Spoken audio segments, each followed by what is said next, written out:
Hello everyone, welcome to my channel. My name is Melissa, and in today's video we're going to talk about the easiest languages that you can learn. So I know there are too many lists about this subject if you search on Google and YouTube, but I don't agree with most of them because I think most of them are not that easy for English speakers.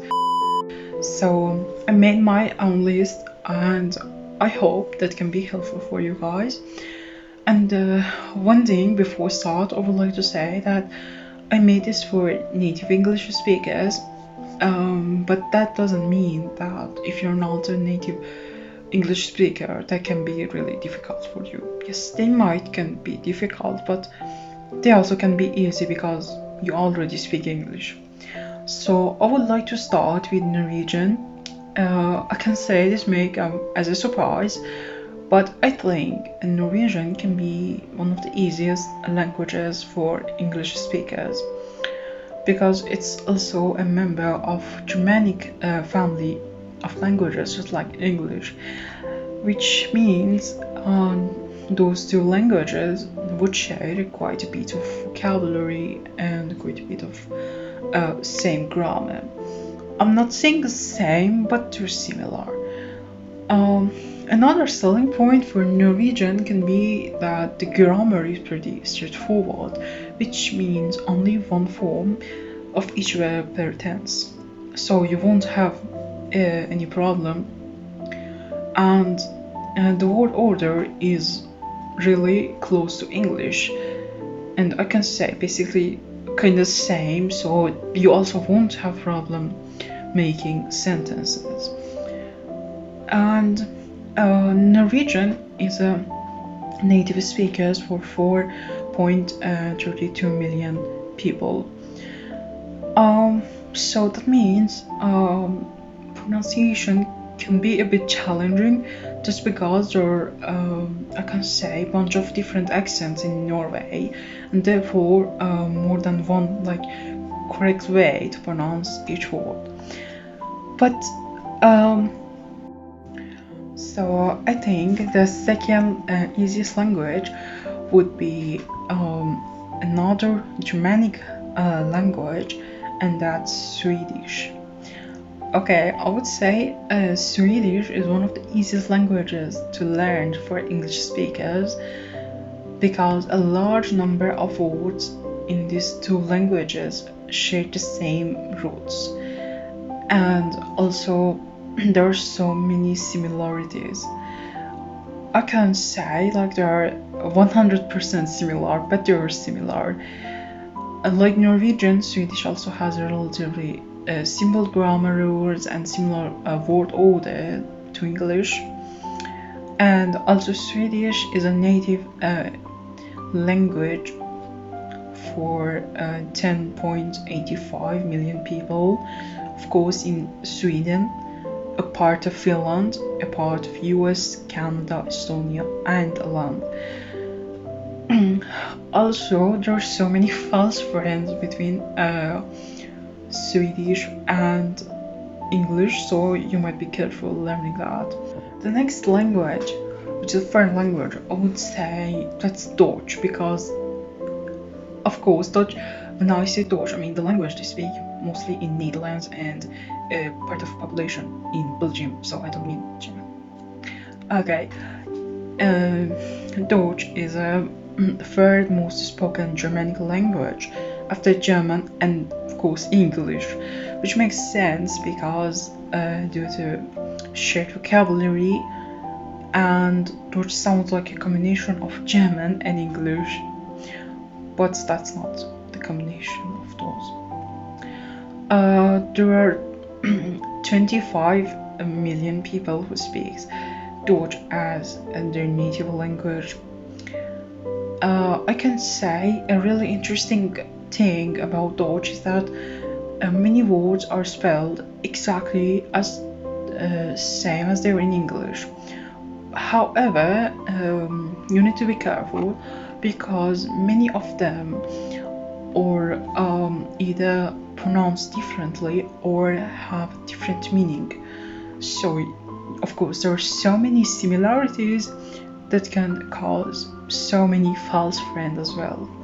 So I'm not saying like Dutch can be really easy to learn, because every Germanic language just have some like rules that they are not in English, and that can be quite a challenge for you while learning that. But I can say it's relatively easier than other languages for English speakers. Okay, the number 4, Danish. I would like to talk about that. Danish does have a similar grammar and of course shared Germanic origins that can be learned by English speakers easily.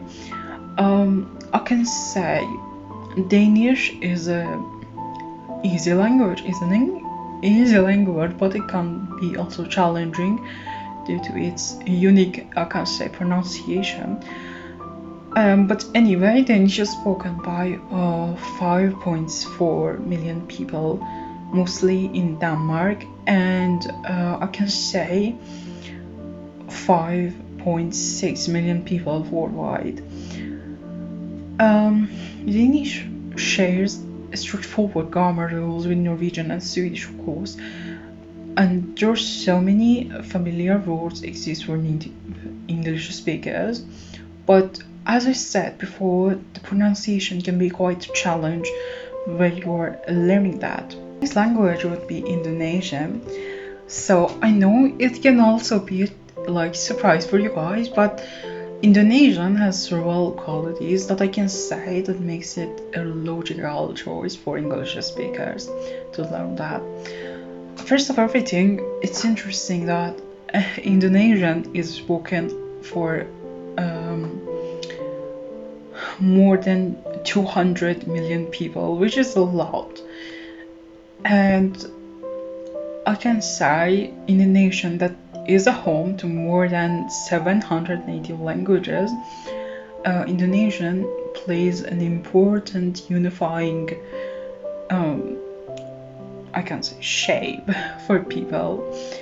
I can say standard Indonesian is used in books, newspapers, television, radio news, and the standard dialect, however, is rarely used in daily conversation. So yes, it's a really relatively easy language to learn, but you need to be careful. Not everyone use the standard dialect because it considers mostly to formal settings. Also, Indonesian is one of the 5 languages that use Latin alphabet, because many Asian languages are incredibly difficult for English speakers to master because of the unfamiliar characters in the writing system, but it's not for Indonesian. It's also a phonetic language made up of words are pronounced exactly the way they are spelled. Now, Indonesian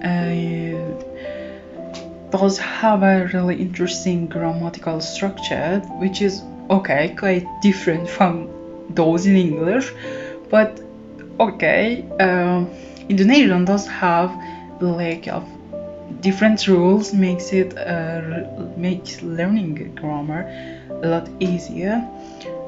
Also, it's interesting to know there are no verb conjugations, no plurals as I know, and no grammatical genders.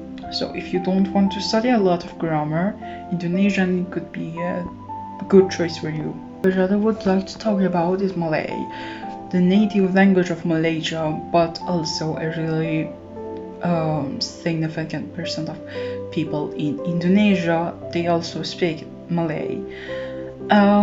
It's a choice for English speakers because it also doesn't have a verb conjugation, plurals, tense, and genders, and it doesn't have tones, and they also use a Latin script, which is similar to English. This language is spoken by roughly like 30 million people at least in 13 territories, which is a good number. And I can say Malay and Indonesian, both your Austronesian languages, so they would share some similarities, but they're different in spelling, in pronunciation, and in their vocabulary. So that's pretty important. Also, Malay can be considered one of the easiest Asian languages because it doesn't have a complicated grammar and pronunciation, which can be really easy to learn by native English speakers. So the next language is Swahili. I can say perhaps it's one of the least easy languages to learn, of the easiest in this list. Swahili is widely used across Eastern and Southeastern Africa, including Kenya, Uganda, and Tanzania, among other countries. But they also know it as lingua franca, a common language adopted among native speakers of different languages. Although only around 5 to 15 million people speak Swahili as their first language, it's also a second native language from 60 million over 150 million people. So I can say Swahili words often sounds just like they're spelled, as far as I know, and the pronunciation is kind of relatively easy for English speakers. So it can be said one of the easiest African languages for English natives to learn, especially because there are a lot of words taken from English, so you would actually notice a bunch of similar words. Finally, I can say Swahili is really straightforward in terms of grammar and also the verb conjugation. They do have verb conjugations, but it can be a logical way, so it would be less difficult to learn. Okay, for the last language, I would say it's Afrikaans. Okay, Afrikaans is a language native to 8.4 million people. The African language has its roots in Indo-European languages, but also it does have it's one of the most spoken languages in South Africa, and Afrikaans is the official language as South Africa, as I said. It also can be one of the easiest African languages to learn, but it also shares West Germanic origins with English. So there are so many words that they do have roots from Germanic family. Also, they do not have changes in vocabulary for gender, number, or tenses, which is make it easier for native English speakers. And it also has only 3 tenses, and they do not use verb conjugation or pronouns, and it's similar to Dutch and other West Germanic languages. So of course Afrikaans offers familiar sentence structure and lack of gendered nouns, which can be really helpful if you're an English speaker. So that's it. I hope you find that this video helpful. If you have any questions, or if you think that there are more languages that can be easy for native English speakers, you can mention them in the comments. I will read them.